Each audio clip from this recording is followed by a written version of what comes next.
L'événement du jour, c'est donc ce bombardement à Kramatorsk. Et on va détailler dans un instant ce que l'on sait. Qu'est-ce qui s'est passé? Qu'est-ce qu'on peut reconstituer quand on voit le type de missile dont vous avez parlé tout à l'heure, la situation de Kramatorsk et évidemment l'offensive russe? Qu'est-ce qu'on peut dire? On est dans la zone, dans la future zone dans laquelle on va avoir une offensive massive de la part des Russes parce que simplement ils ont perdu la bataille de Kiev et ils se réorientent à minima pour gagner le Donbass. Donc là on est sur une grande ville du Donbass de laquelle il y a un grand centre logistique. Cette gare est très importante pour approvisionner les premières lignes, mais évidemment pour faire perdre les civils. Là, ils ont utilisé un missile Tocha-U qui a une centaine de kilomètres de portée, qui a une capacité, il y en a différentes versions, mais qui peuvent avoir des sous-munitions, ou alors qui ont une explosion à peu près 500 kg d'explosifs, qui vont du coup faucher des personnes sur 100-150 mètres de rayon. Donc on peut toucher des milliers de personnes. Heureusement que ce n'est pas tombé directement sur la gare, c'était peut-être elle qui était visée, mais ces missiles ont une précision qui est relativement faible. On l'a vu déjà dans le début du conflit, les missiles russes ne tapent pas directement sur leur cible, ils ont vraiment des défauts en termes de précision. Et malheureusement, on peut que le regretter. Maintenant que les Russes disent « non, mais en fait, c'est pas nous, on n'a pas ces missiles-là », mais c'est complètement faux. Ils en ont déjà utilisé par le passé, ils en ont déjà utilisé en Syrie, ils en utilisent dans d'autres endroits en Ukraine, donc ils ne peuvent pas accuser l'Ukraine, parce que leur grand truc, c'est de dire à chaque fois « c'est pas nous, c'est les Ukrainiens qui font semblant de se faire tirer dessus pour nous accuser ». Ou alors, il y a des cibles militaires qui sont proches, ou alors le bâtiment est utilisé par des militaires. Ici, il y a très peu de probabilité qu'on puisse défendre.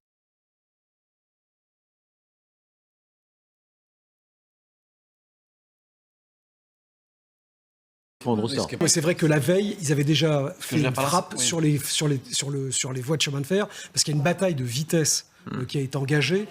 Il faut savoir que Kramatorsk, c'est l'endroit où il y a le quartier général de toutes les forces ukrainiennes dans le Donbass, depuis 8 ans. Puisque c'est là qu'ils se sont repliés et ils ont fait une vraie ligne Maginot. C'est une vraie défense et les meilleures troupes ukrainiennes sont là et résistent depuis 8 ans à l'offensive russe. Donc vous voyez bien que là, derrière, depuis Izium, ils essayent de l'encercler. Pourquoi? Parce qu'ils veulent couper toutes les capacités de renforcer Kramatorsk, que ce soit avec des armes, des munitions, des renforts. Et donc c'est ça qu'ils veulent faire, soit en attaquant depuis le nord d'Izium et en glissant derrière, parce qu'ils n'arrivent pas à passer en face en venant de l'Est, soit et parallèlement en bombardant dans les voies de chemin de fer, ce qu'ils ont commencé à faire dès hier. Et le problème, évidemment, c'est qu'on a commencé... Ça fait 48 heures qu'on les voit faire ça. Là, évidemment, en plus, ils se foutent complètement de savoir si elle est civile. Oui, c'est ça. Et c'est ça le véritable drame dans cette affaire. Mais Didier, vous qui connaissez bien ces conflits de guerre, on va vivre au rythme de ces massacres dans les jours qui viennent. Mais ça, malheureusement, ça ne va pas s'arranger. Ça va être de pire en pire. Donc la guerre dure, c'est sûr. Ça va être de pire en pire, parce qu'on était à peu près dans une guerre qui ressemblait vaguement à une guerre de mouvement. C'est-à-dire on avait des colonnes dans le nord qui essayaient de dépasser, de déborder, etc. Bon, là, il y en a une vaguement qui essaye de le faire, mais on va rentrer dans une guerre d'attrition. Une guerre d'attrition, c'est une guerre où on amène beaucoup d'artillerie et on essaye de casser la colonne vertébrale, de la grignoter de celle de l'autre, ce qu'on a vu à Mariupol. Et là, on va la voir à l'échelle d'une région, sur 3 ou 4 villes. Parce que c'est pas des petites villes, ce sont des villes moyennes, avec quand même de grosses... 220 000 habitants, disait voilà, avec des grosses concentrations industrielles, avec beaucoup de gens qui vivent autour. C'est pas rien, le Donbass. C'était quand même un poumon économique extrêmement fort. Rappelez-vous les chaftieurs, les mineurs du Donbass. Rappelez-vous, même dans l'imagerie soviétique, Kharkov, Kharkiv, enfin, on est dans quelque chose qui était très stalinien. Donc il y a du monde là-dedans. Xavier. C'est très très bien pour les défenseurs.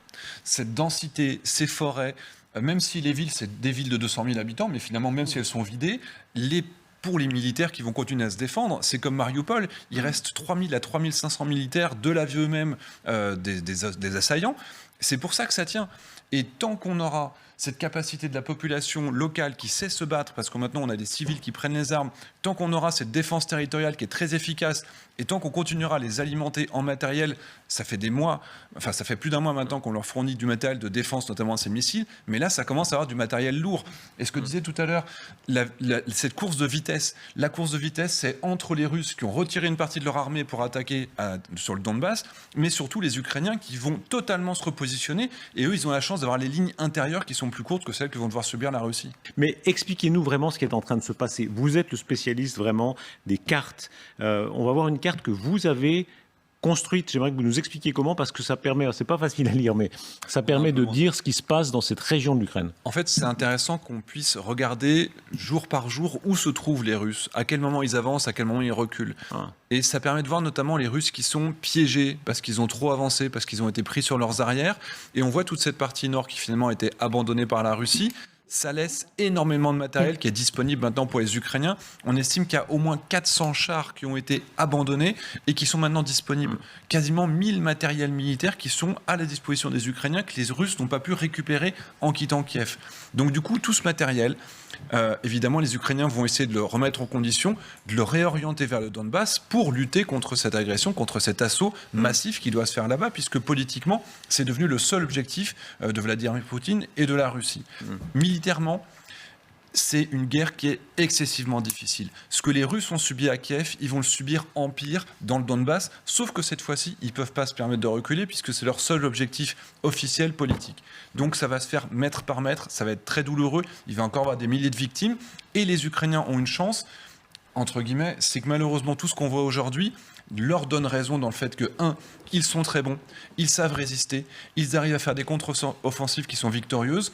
On ne se permettait pas de donner du matériel lourd parce qu'on se disait, les Ukrainiens, c'est presque une cause perdue. Mais là, comme on voit comment ils avancent, quand on voit ces crimes contre l'humanité, on se rend compte que si les Russes gagnent, c'est une épuration ethnique. Et on commence à leur donner des tanks, des systèmes de défense aérienne lourds et tous ces missiles de dernière génération qui nécessitent quelques semaines d'entraînement, ils seront en train d'arriver sur le terrain. Les munitions rôdeuses, les Switchblade, ça peut faire la différence sur le terrain. Les missiles antiaériens de dernière génération, les Starstreak, on a vu qu'ils étaient déjà utilisés aujourd'hui. C'est certainement ça qui a permis d'abattre un Sukhoi 35. Donc même si les Ukrainiens n'ont plus les moyens lourds de défense aérienne, on leur a donné des moyens légers qui compensent largement. C'est plus qu'une techno-guérilla, ils sont vraiment efficaces, ils peuvent gagner des batailles encore aujourd'hui. Souvenons-nous de l'armée russe en Afghanistan. Qu'est-ce qui a fait reculer l'armée russe en Afghanistan, si ce n'est les missiles Stinger donnés par les Américains ce qui sera les talibans quelques années plus tard. Également, un deuxième aspect qui les a fait reculer, ce sont les comités de mères de soldats russes. Donc une opinion publique quand même qui compte un peu. C'est-à-dire qu'il y a eu tellement de soldats, moins qu'aujourd'hui en fait, puisqu'il y a eu environ 15 000 soldats russes tués en Afghanistan. Et là, nous en sommes probablement au même niveau. Probablement au même niveau, oui.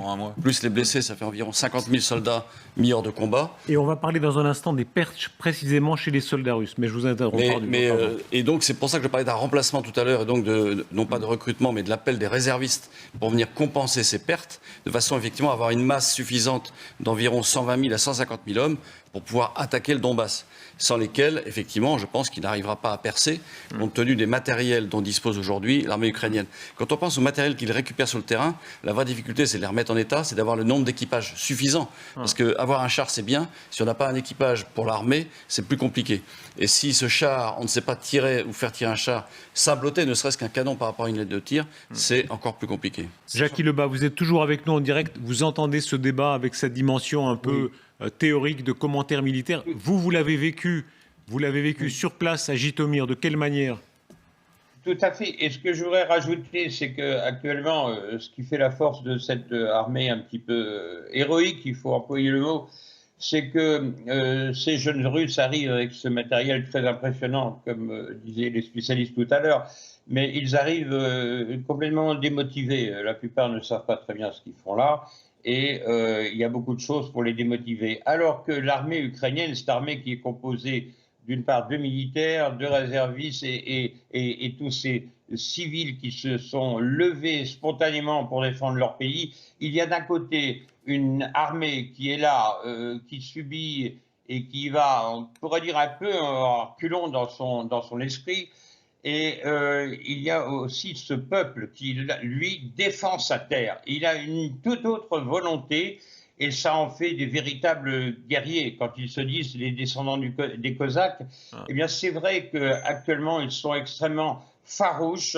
Ils y vont, ils sont puissants, efficaces. Et moi je suis toujours impressionné, je l'ai vu de mes propres yeux, des jeunes gens participer à des ateliers de cocktails Molotov, les jeunes femmes qui apprenaient à manipuler la Kalachnikov, les grands-mères qui faisaient des filets de maquillage, de camouflage.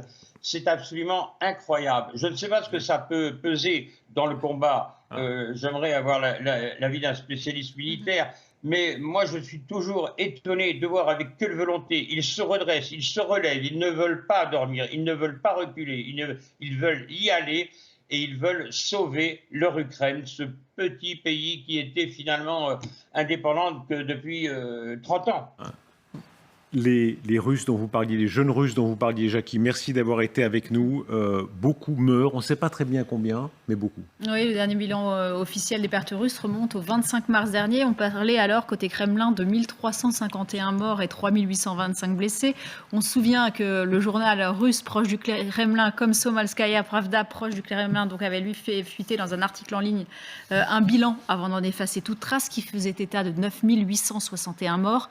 Le Pentagone, lui, estimait que les Russes avaient entre 7 000 et 15 000 hommes tués au 24 mars. Côté ukrainien, on poussait même à 18 500 le nombre de Russes tués.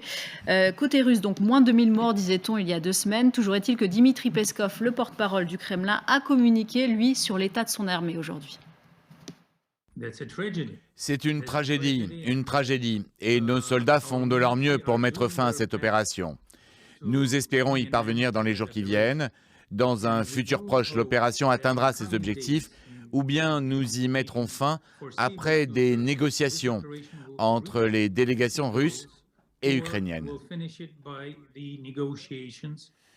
Alors, côté des pertes matérielles, selon le site de chercheurs néerlandais dont je vous parle, on va voir si vous avez les mêmes chiffres, Xavier Titelman. Le bilan est aussi lourd.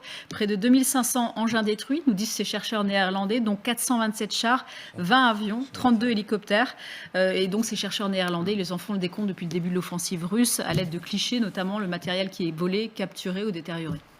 Vous avez les mêmes chiffres, Xavier Titelman? 2614 véhicules et blindés, donc on est plus ou moins sur le même ordre de grandeur. Maintenant, ce ne sont que ceux qui sont visibles et qui sont partagés sur les médias sociaux, donc c'est la face émergée de l'iceberg. Il y en a certainement beaucoup plus. Et surtout qu'il faut regarder que ce sont quand même les troupes d'élite qui ont été complètement décimées en voulant prendre Kiev. Les troupes qui ont été retirées, il y a probablement la moitié qui ont été complètement décimées. On avait les Spetsnaz, on avait les troupes aéroportées, on avait les parachutistes et on avait énormément de Tchétchènes. Donc vraiment, l'élite de l'armée est partie. Et on le voit maintenant, simplement, il y a une mine qui explose, ils fuient, ils s'échappent de leurs blindés, ils vont se cacher dans les bois. Quand on regarde les assauts et les pièges qui sont en train d'être tendus, ils ont perdu toute confiance en eux. Je veux dire, les Ukrainiens ne sont pas sûrs de perdre. Bien sûr. Les Russes ne peuvent pas gagner dans le sens où ils ne peuvent pas obtenir leurs objectifs du début. Ils peuvent effectivement occuper le sud, peut-être que militairement les Ukrainiens ne pourront pas le reprendre, mais aujourd'hui il n'y a pas de certitude qu'ils puissent même maintenir leur position actuelle. Les Ukrainiens sont de plus en plus armés, les Russes sont certainement à bout, il y a des renforts qui arrivent, il y a de nouveaux matériels qui arrivent. Je comprends tout à fait la position. On ne veut pas négocier quoi que ce soit tant qu'on n'a pas vu jusqu'où on était capable de reprendre notre propre territoire. Avec un mental d'acier, disait Jackie, de l'habitant de Jitomir tout à l'heure. Il disait le mental, ça fait beaucoup. Hein. On est d'accord, ça aussi, chez les Ukrainiens. C'est indispensable. Général, quelle est l'action qui peut être menée là? Est-ce que là, les Russes sont sur leur terrain? Est-ce que l'aide occidentale peut être efficace pour lutter, ou est-ce qu'au fond, là, ils sont imbattables? Ah non, ils ne sont pas du tout imbattables. L'objectif initial de Poutine, c'était bien le Donbass. Il l'a annoncé à plusieurs reprises. Donc effectivement, il va concentrer tous ses moyens pour arriver à le prendre, et il va essayer d'encercler les 30 000 à 40 000 soldats ukrainiens, parce qu'il a parlé de démilitarisation. Et je pense que ça serait l'occasion pour lui de dire on démilitarise les soldats qu'on a fait prisonniers, qui sont encerclés. Ce que je crains et qu'il n'a pas forcément mesuré, c'est l'esprit de résistance ukrainien. Et la capacité des Occidentaux, effectivement, à alimenter en armes suffisantes de destruction des chars et des avions ou des hélicoptères. Et de même, la vraie problématique pour moi, c'est l'artillerie russe que Vladimir Poutine va faire utiliser massivement. Est-ce que les Ukrainiens sont capables de détruire par des tirs de ce qu'on appelle de contre-batterie cette artillerie? Ça, je ne le sais pas.